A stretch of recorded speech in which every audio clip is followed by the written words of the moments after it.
Okay. I have the joy, joy, joy, joy down in my heart. Down in my heart. Come on. Down in my heart. I have the joy, joy, joy, joy down in my heart. Down in my heart to stay. I have the peace that passes understanding down in my heart. Down in my heart. Down in my heart. I have the peace that passes understanding down in my heart. Down in my heart to stay.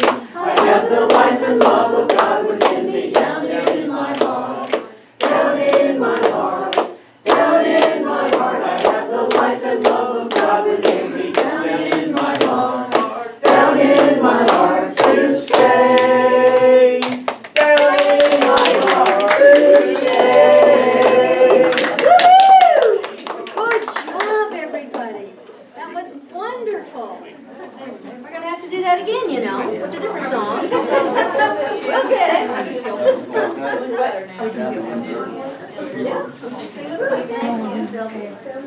Welcome everyone to Roanoke Community Church of Divine Science. Do we have anyone visiting for the first time? No, just good friends.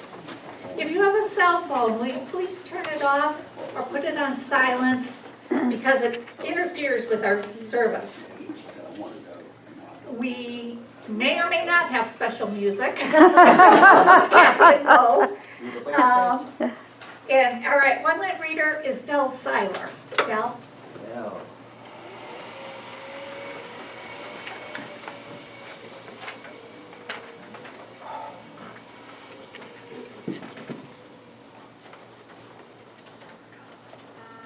How fortuitous that our joy song was joy, joy, joy, because meditation today is all about joy. I respond to every part of my world with what? Joy today. Joy is a spirit lifter, a life giver, and a hope saver. If I seem to feel no inner joy on this day, I call it forth. I affirm joy. God's presence surrounds me with joy. Reality, the truth about life, and the mystery of beauty are all the same. And they are the first concern of everyone, says Agnes Martin. And again, we are in the midst of reality responding with joy. The creative part of her is speaking about life and about art, and she's speaking to all of us. Welcome. We can respond to the reality of our lives with joy. If we doubt this, we need to take a new look at our lives. We need to see them as proving grounds for faith, as being centered in our identity as children of God. Thus, our lives are outpouring of His and her expression through us. Joy is the most infallible sign of the presence of God. Writes, let me try to get this name pronounced. Teilhard de Chardin. Does that sound good enough?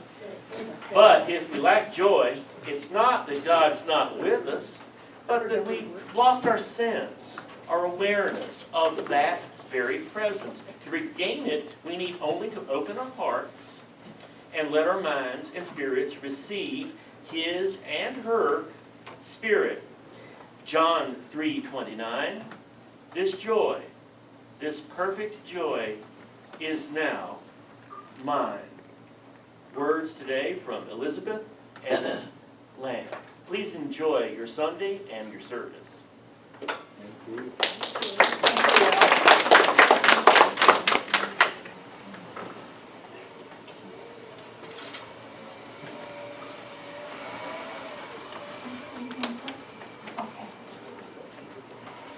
Well, we have Kathy and Mo in house.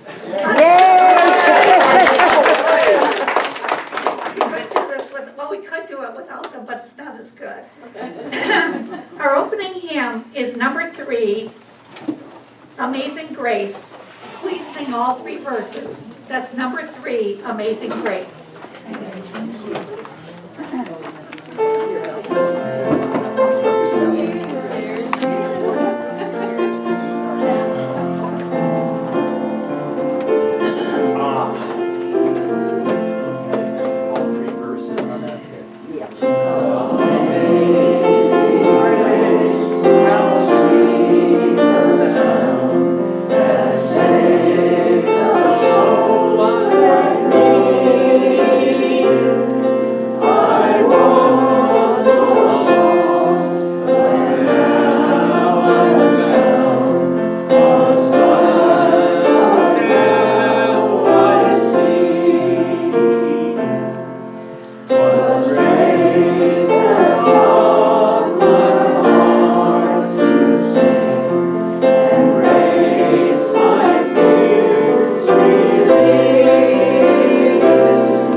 We dip into the Bible again today,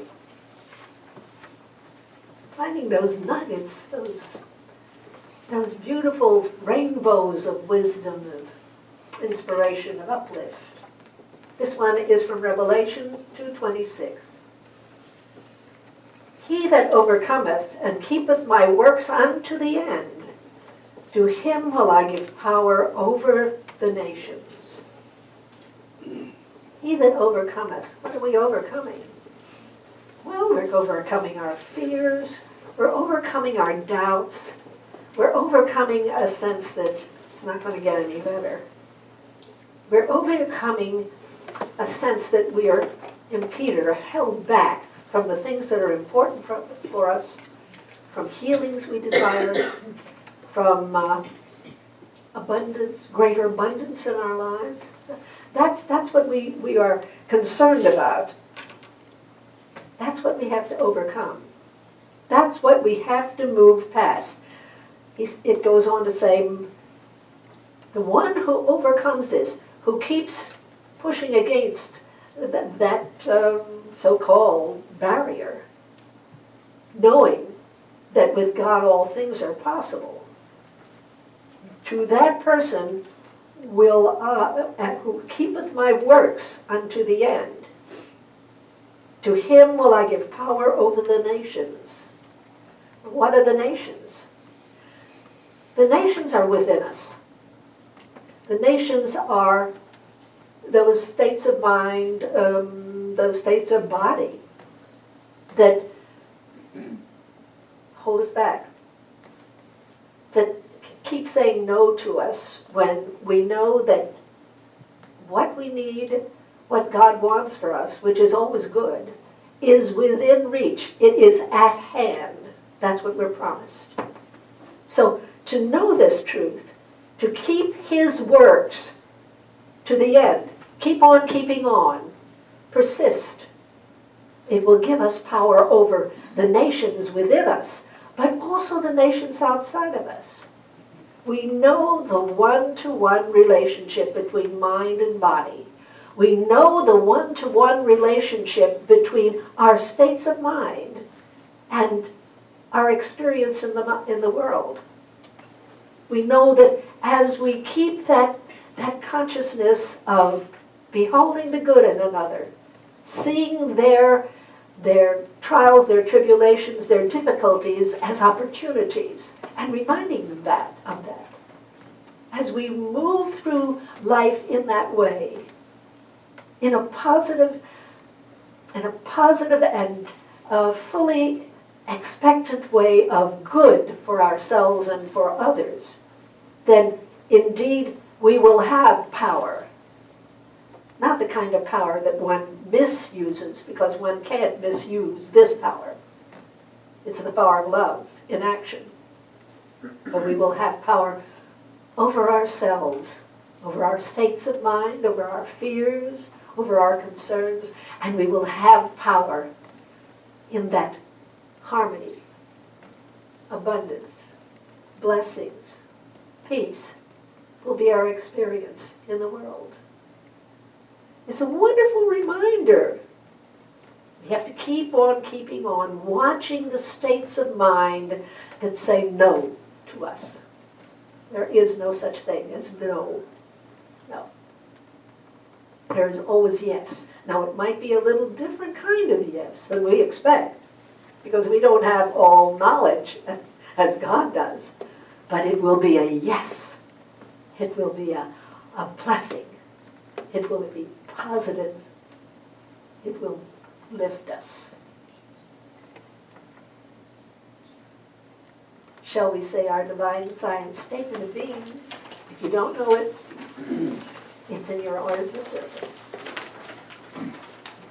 God is all, both invisible and visible. One presence, one mind, one power is all. This one that is all is perfect life, perfect love, and perfect substance. I am the individualized expression of God, and am ever one with this perfect life, perfect love, and perfect substance.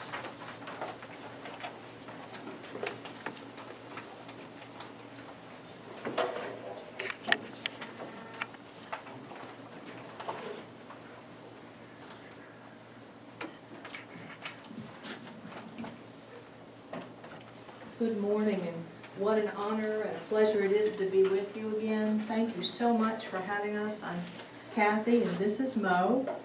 And this first song that we're going to do is one of our favorites because it's a reminder that God is our source, and that even in times when our emotions are playing with us, that God is the place that we go to, and that God is our hiding place where we find ourselves filled again with all those beautiful things.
I will trust in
Now, it's the time of our service when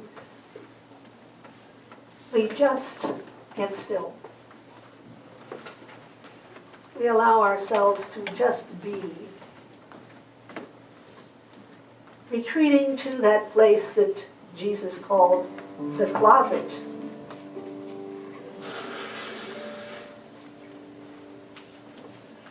Moving back deep within ourselves.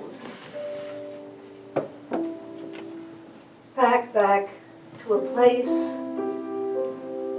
of stillness, of peace, of gentle awareness that we are never alone. We are never without,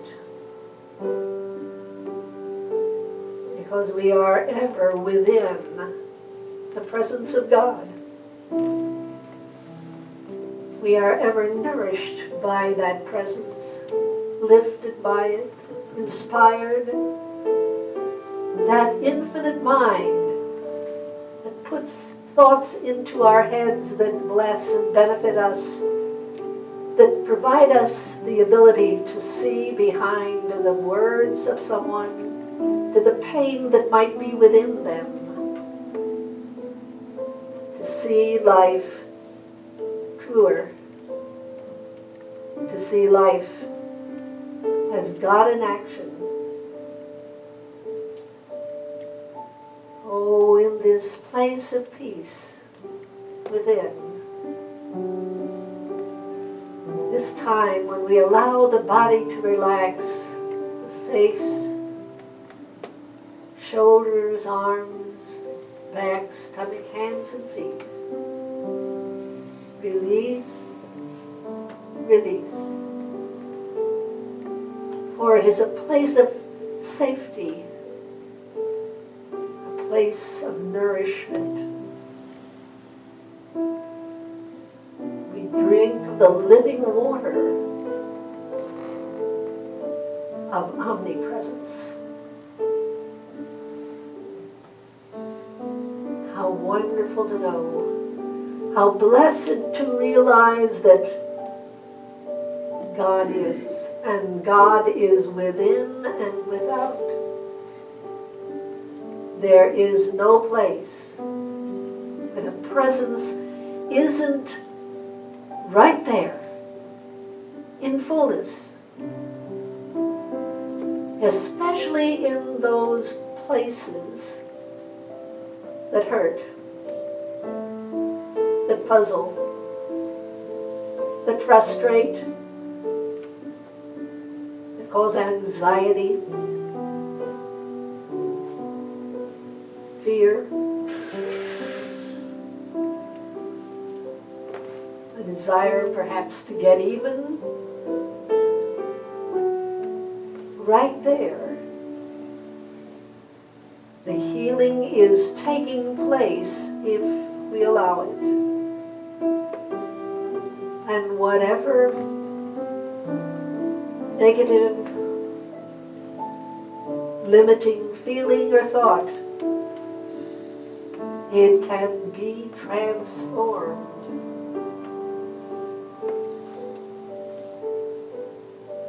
Right now, and in the 90 seconds of silence that we will have in just a few moments,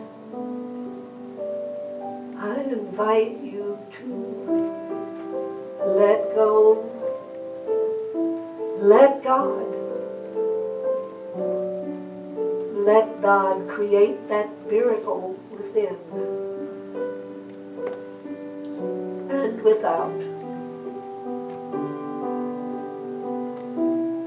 And with a spirit of deepest gratitude, we say, come forth now.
Come unto me, all ye who labor and are heavy laden, and I will give you rest. We absorb that rest. We put down the burdens. We lay them into the lap of God. And like the earth, the wondrous earth that absorbs so much and purifies it and cleanses it, so will the Spirit of life cleanse and heal and inspire and lift and love each and all. We have to simply get still, relax, ask, and then release, knowing that all is well. All is in divine order. This day we hold in mind all those who are on our Valley Community Church prayer list. We include the names on the pieces of paper that I hold in my hand. We include Kitty today. We surround Nancy with light and love and life and light.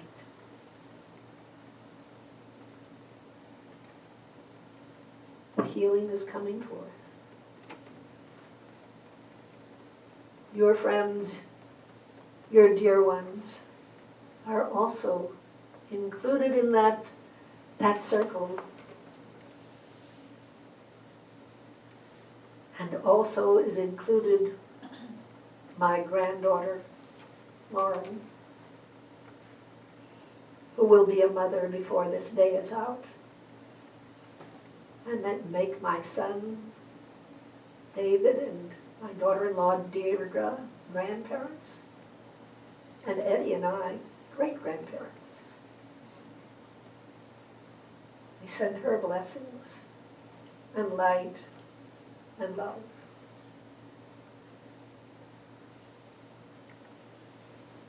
For all who have needs and we don't know them. For all who have needs and we do know them. For all in general. We affirm God is within and without, and all is well.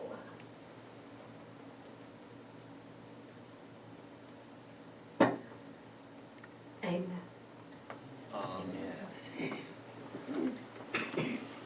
Shall we say the Lord's Prayer in the affirmative? Our Father, which art in heaven, hallowed is thy name. Thy kingdom is come, thy will is done on earth as it is in heaven. Thou givest us this day our daily bread. Thou forgivest us our trespasses, as we forgive those who trespass against us. Thou leadest us not into temptation, but dost deliver us from all evil. For thine is the kingdom, and the power, and the glory forever. And ever. Amen. The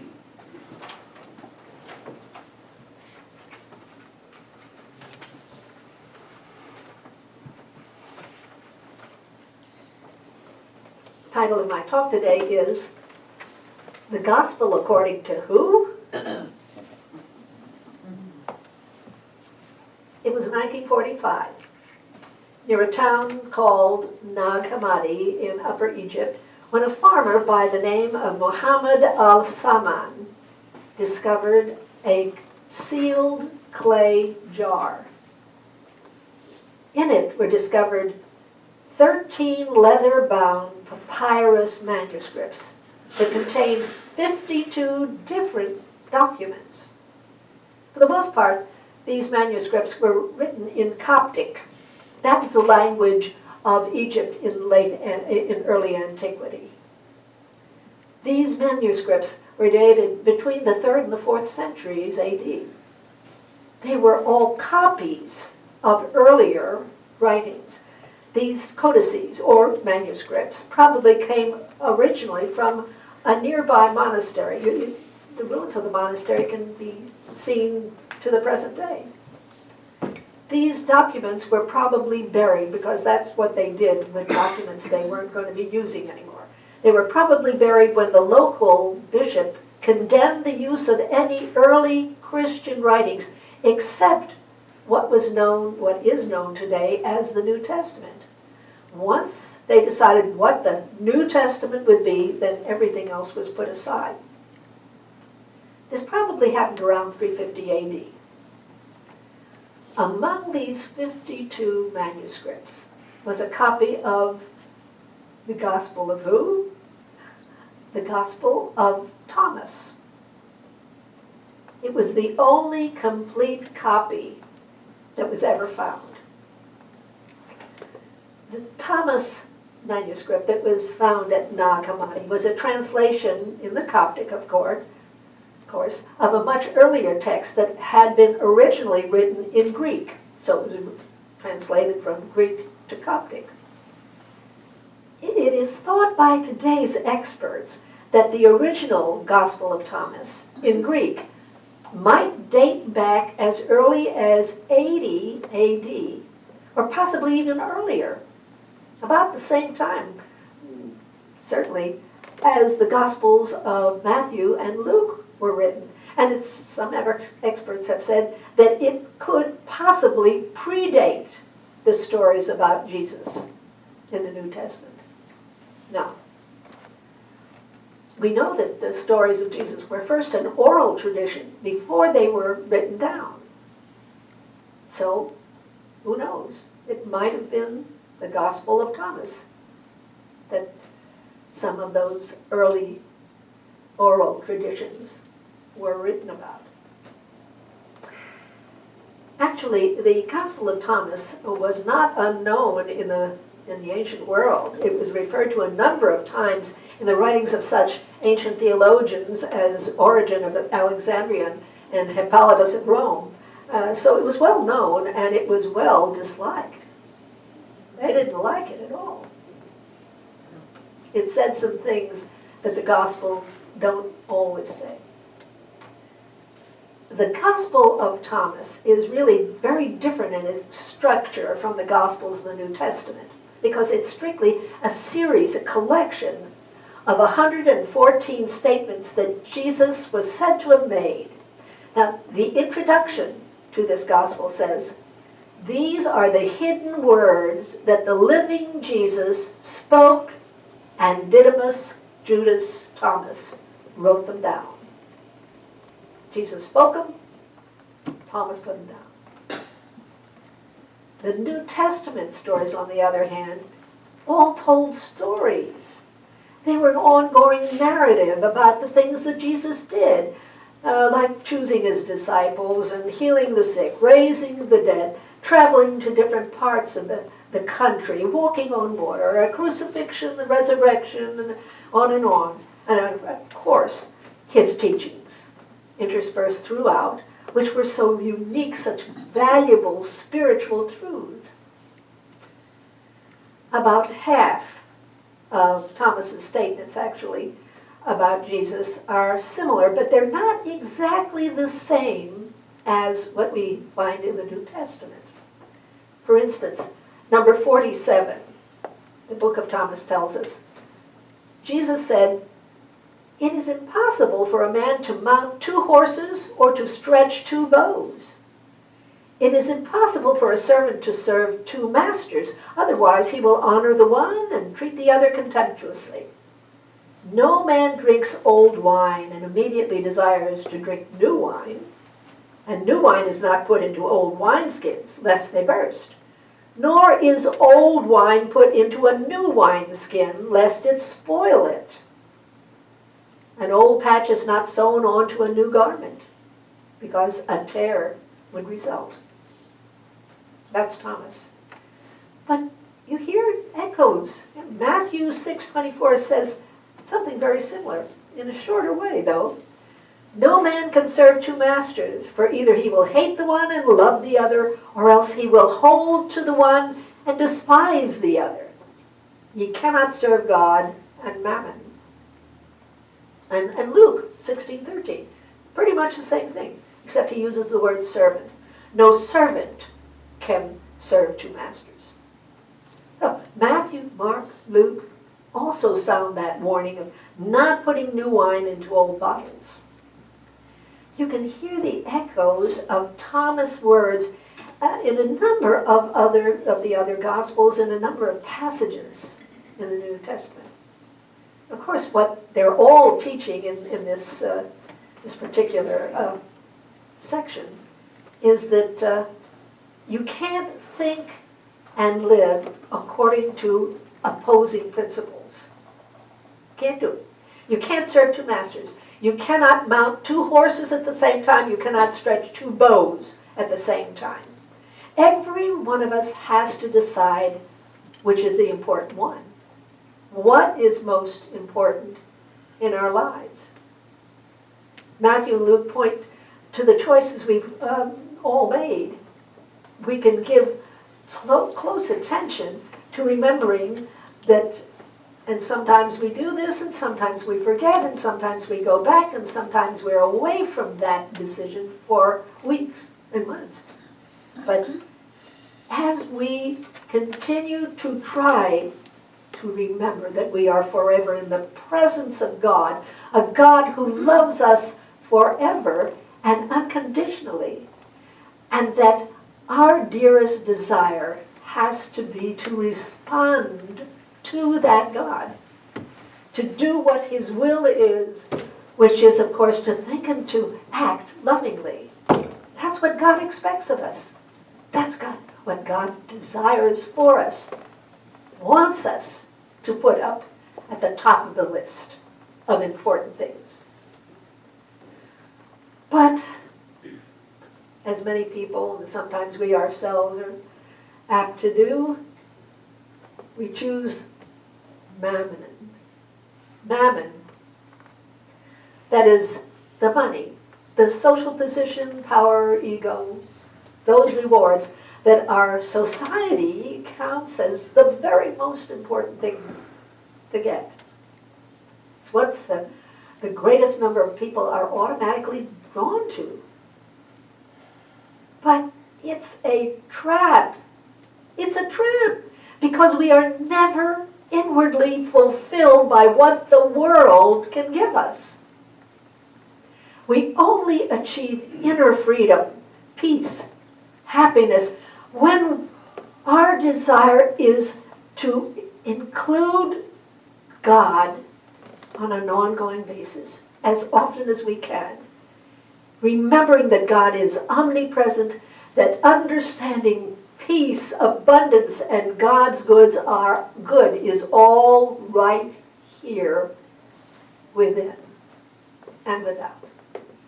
It is where we are. And to live most powerfully, to live most happily and healthily, we must do that. We must think in harmony with His will, which is love. That's the master that we want to serve. I think we've all made that decision. We all know that truth. But we forget. We forget. Just go back again and again. Okay, what's the point of all this? Why am I bringing up these ancient teachings of a man that most of us have never heard of? Why does it matter that Thomas reported on the words of Jesus? Well, the words of Jesus that Thomas quoted are, they ring a kind of bell within us because they talk about things that are perhaps more familiar to divine scientists than they are to a lot of other people. Maybe that's why some of the ancient theologians disliked him so much, because he didn't speak, Thomas didn't report what we hear in the New Testament. He reported a much larger vision of Jesus. We hear in Thomas many of the things that divine science teaches about the relationship of ourselves and our Creator. And it's comforting and it's empowering to hear these things out of the mouth of the man whom we hold in such love and high regard, the Master of Life, Jesus of Nazareth. Now, number 3 in the Gospel of Thomas says, Jesus said, if those who lead you say to you, see, the kingdom is in the sky, and the birds of the sky will precede you. If they say to you, it is in the sea, then the fish will precede you. Rather, the kingdom is inside of you, and it is outside of you. When you come to know yourselves, then you will discover this. And you will realize that it is you who are the sons of the living Father. But if you will not know yourselves, you dwell in poverty, and it is you who are that poverty. The kingdom of God is within us. Yeah, we focus right in on that, but he went further. The kingdom isn't a place we understand. It's a state of mind. It's a state of consciousness. It's the consciousness of knowing that I and the Father are one, because that's what we can know, just as Jesus did. He had that ongoing sense of the immediacy of God's presence and God's action in his life through him. And every one of us can develop that same frame of mind, that same ongoing attitude. Every one of us can experience an inner knowing And the underlined word is experience, because that's what we strive for. We strive for the experience of knowing the presence of God in and around us.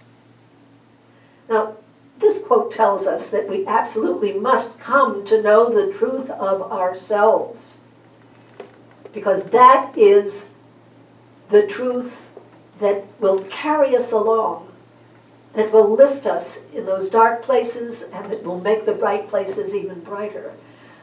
We need to know that we are souls made in God's image. How can anyone have a poor self-image when they know that? I am made in God's image. Every one of us have within ourselves the full potential to express our soul's wisdom, knowledge, peace, power, love, understanding, and a joy that shines through our face, through our words, and through our actions. Jesus tells us that the kingdom is not only within us, but it is outside of us as well. This means that when we mentally live in this truth, God omnipresent, love omnipresent, peace omnipresent, solutions omnipresent, then that truth of our invincible spiritual reality inspires the body to be healed, relations to be harmonized, life to give forth the things we want and need, every need met. The body-mind connection is perfect. But so often we forget that the mind relationship connection is perfect as well. But, Jesus warns, if we don't recognize that we are, first and foremost, God's child, His image, His thought, His dream in action, we will dwell in poverty. We will dwell not just in a physical poverty, a feeling of lack, a sense of lack. We will be deprived not only of the expectation, but the experience and the power of being the dynamic spiritual creature that God made us. Number 5 in the Gospel of Thomas. Jesus said, recognize what is in your sight, and that which is hidden from you will become plain to you. For there is nothing hidden which will not become manifest. What is in plain sight? And we seldom see it. It doesn't register. But it is the hand of God, God in action, right where we are in and through all of our lives. It's present in the wonderful people that we know, the unexpected opportunities that surround us. When we start saying silently to ourselves, thank you, thank you, thank you. Thank you for everything. Thank you for the tough things, because through them I will get bigger, stronger, more powerful, more spiritual. Thank you for the lovely things. Thank you for everything. As we name our good, we suddenly begin to see what a giving, loving, blessed, beautiful world that we live in. We begin to see it as it truly is, God in action, God's order, God's good everywhere, and that divine good omnipresent. We will begin to see this all over, and we will also begin to manifest in our change of mind, our change of attitude, as we eliminate ingratitude or a sense of limitation.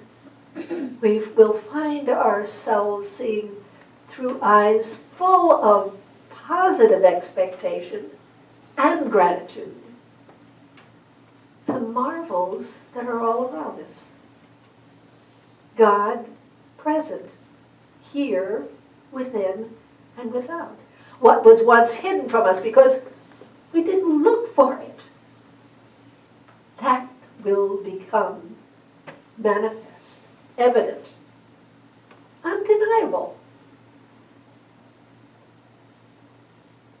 Well, we certainly have to be thankful to a man called Thomas, whose life work virtually disappeared for almost 2,000 years. It took a farmer by the name of Muhammad al-Saman to discover a sealed clay jar, probably while he was plowing one of his fields, and give Thomas back to the world. I had only a few minutes to barely touch on a few of the 114 statements of Jesus. But it's a real pleasure to hear words that describe a little different view, a little different understanding of this master of life, Jesus Christ. His wisdom, his truth, sounding clear in a new way after 2,000 years. The introduction to the gospel said, the hidden words that the living Jesus spoke. That's what Thomas tried to convey to us. That gift from so long ago finds us deeply grateful.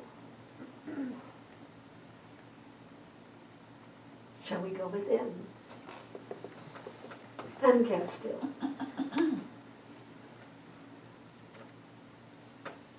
Gifts come in more shapes and sizes and colors than we can possibly imagine.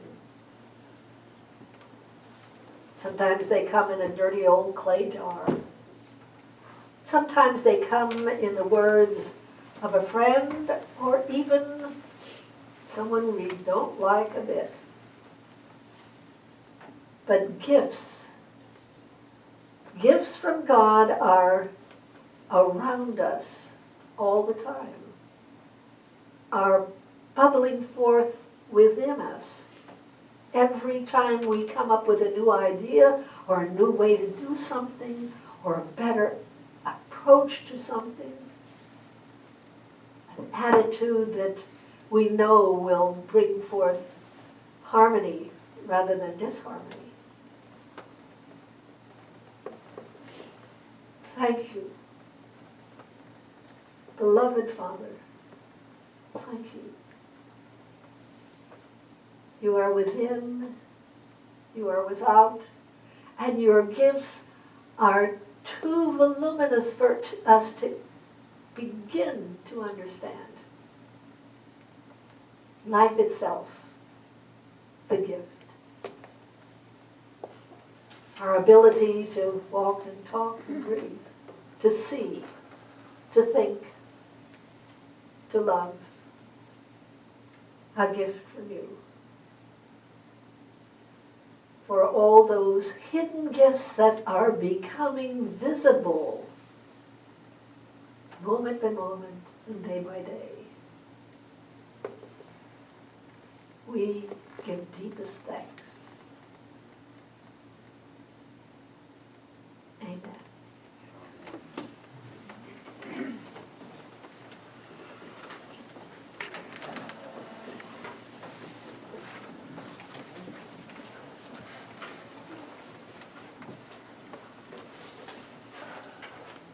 I'm going to be singing a song that I used to do, and I think Kathy's done a few times.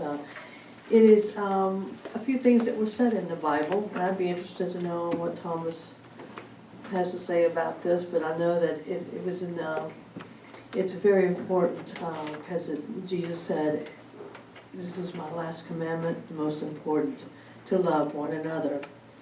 So we're going to be singing this song, and then we're going to put you all to work too. There's some music in this where Kathy's going to show you. Is this on? Yes. Oh, okay. Step down the cord. Kathy will show you where that is, and you can help us out with this. I would really appreciate it. Love one another.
He also said, "By this will all people know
for the blessing of the gifts. If the ushers would please bring up the baskets.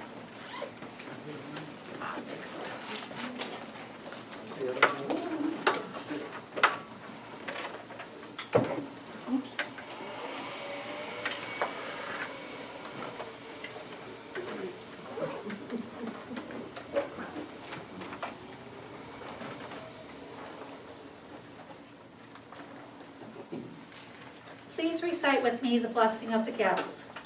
Today, I acknowledge God, omnipresent, as the source of all good, as the source of my good. With this acknowledgement, I accept His will, which is abundance in every aspect of my life. I release all thoughts of lack and limitation, and I'm open and receptive to the increased flow of abundance to me right now. I joyfully accept the gifts of life and give freely of the special gift that I am. Through me, God omnipresent, blesses and multiplies this gift for all. Thank you, dear God.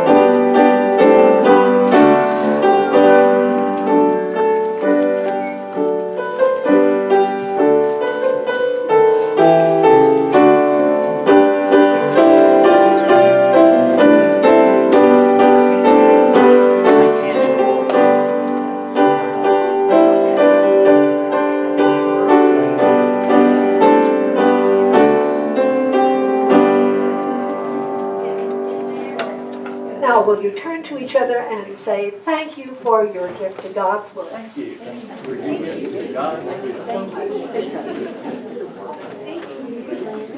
We can pass it around.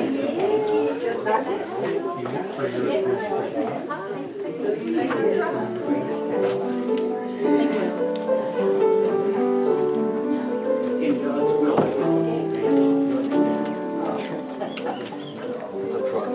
Yes, trust.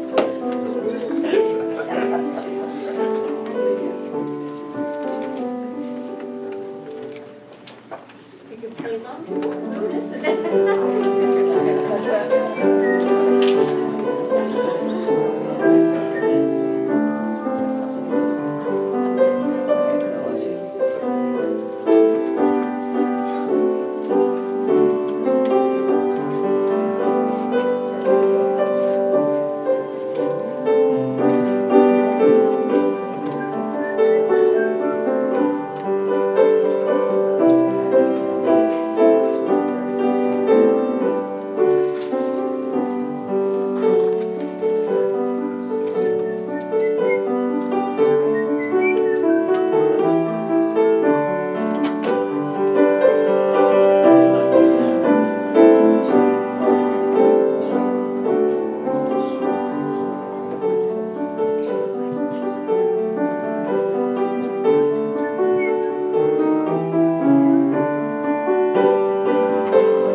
As always, it's a great pleasure to have Kathy and Mo here, so we take advantage of them as often as we can get them here. So and thank you for sitting in for room today. We appreciate it very much.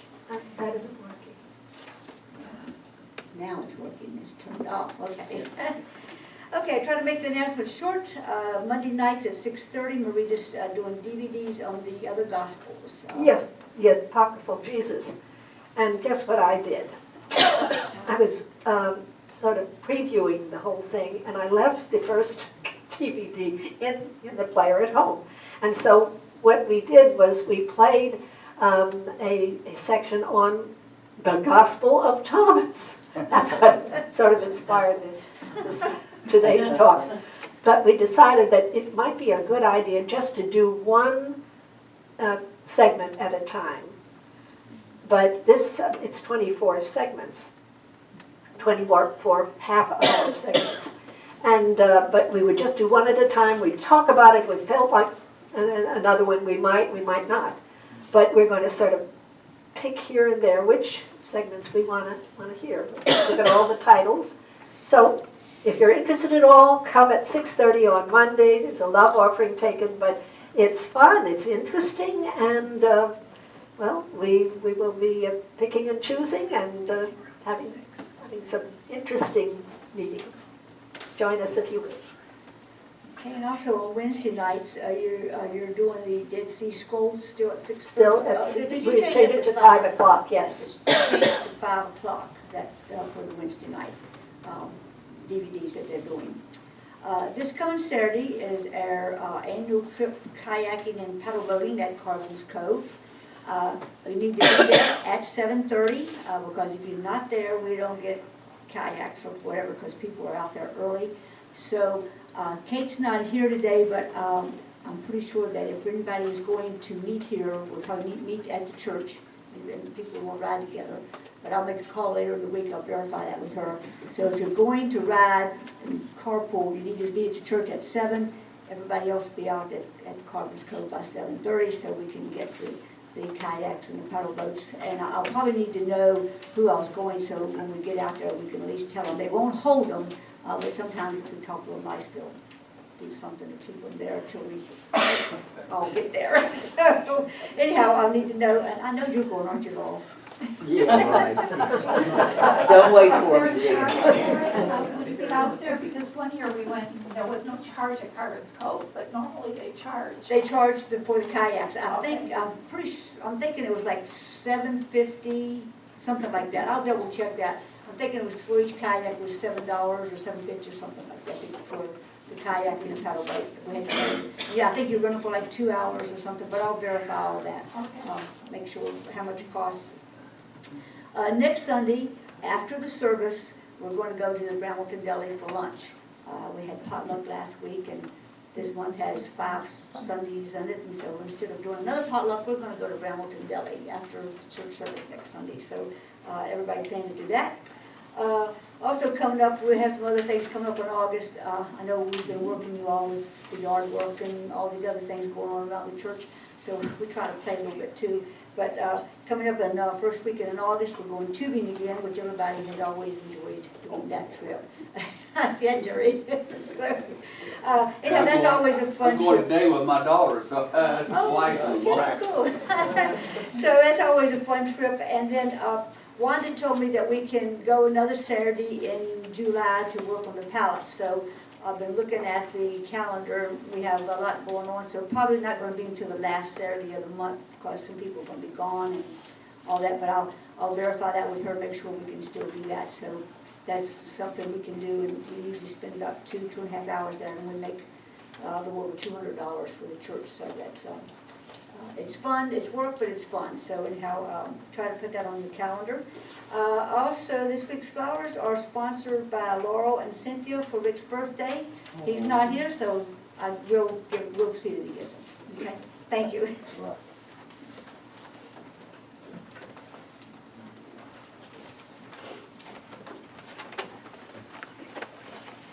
Our closing hymn is Let There Be Love on Earth, number 9. Let There Be Love on Earth, number 9. What verse is that? There's just one verse on it.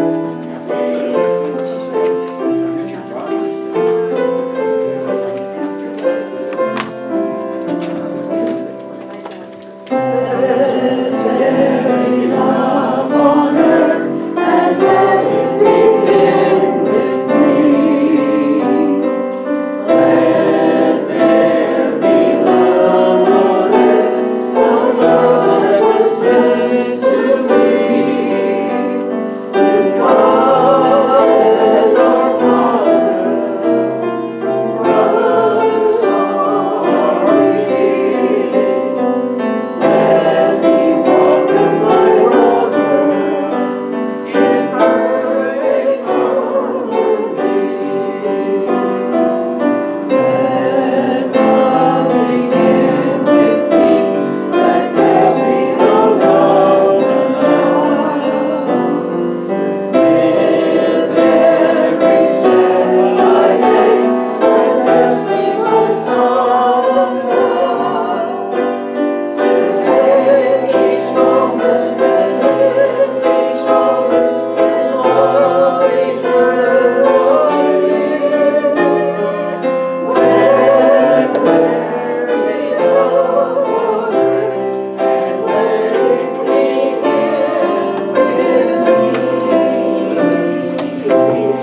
make a circle.